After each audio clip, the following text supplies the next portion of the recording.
Hey out there, this is Dale Carter enjoying a night out with my nephew, Daryl, who's celebrating his anniversary and has invited me out to enjoy his anniversary with him.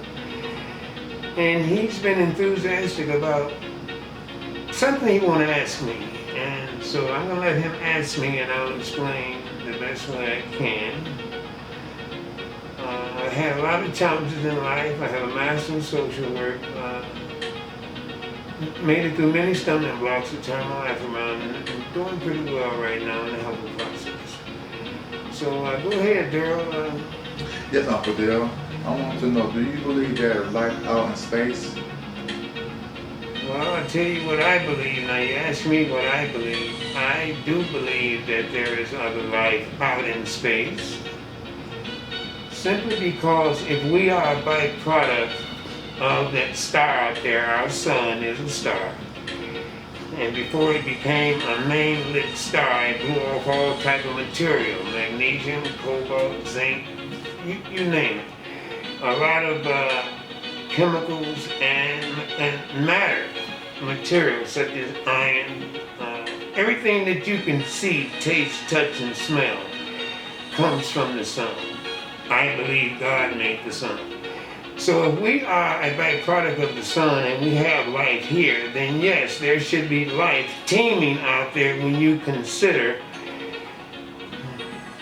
there's only one life-giving planet, as we all know, Earth, in our solar system. But there's billions of other solar systems in our single galaxy called the Milky Way. Then you have billions of galaxies with their billions of solar systems. And so by mathematical proportion, if there's 100 million stars out there, there should at least be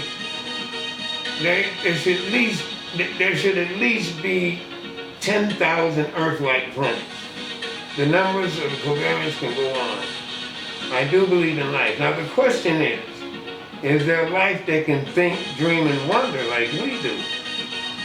So as far as I know right now, I'm pretty sure there's microbial life out there, and life will find a way. Life finds a way to make it, to exist. We have creatures living in 700-degree heat down in the ocean, and they're living pretty well in their environment. So just because other planets or moons around some of the planets in our solar system is very, very cold, it don't mean life is not there. But again, the big question is there any life forms that can think, dream, and wonder that would probably be a threat to mankind? And all I can say is the possibility that there may be. My final take on this right now is I would agree with several scientists who believe that if the universe is the same throughout, with its ugliness, its death, it's devouring each other, creatures, man killing up man, we cut up and mutilate animals. If there's life out there and the universe is the same throughout, I wouldn't want to answer the phone when E.T. calls. Because that E.T. may be a life form that's ahead of us in technology, it may be evil, it may be violent, it may seem a reason to use these resources of this planet and get rid of us all. They may even put us on the cookbook, on the chopping block. Like we mutilate and we consume animals. So I really wouldn't trust that. However, the most important thing in my concept is it's good to be curious and wonder about things, especially when you look out at that wonderful firmament that God created.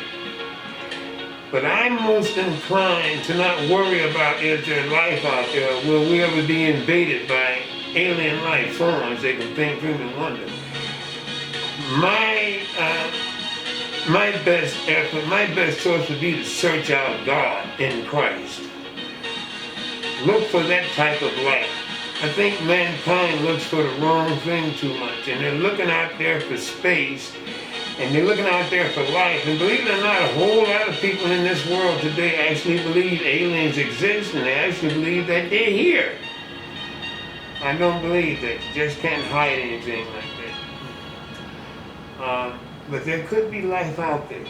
But I think man needs to be looking for light and try to figure out how to love one another, and how to figure out how to find morality and decency and appropriateness and uprightness and cleanliness and love and charity, and stop worrying about alien life forms out in space. It's understandable how children can be so afraid of the dark, but it's sad when an adult is afraid of the light. You get the picture? Thank you for listening.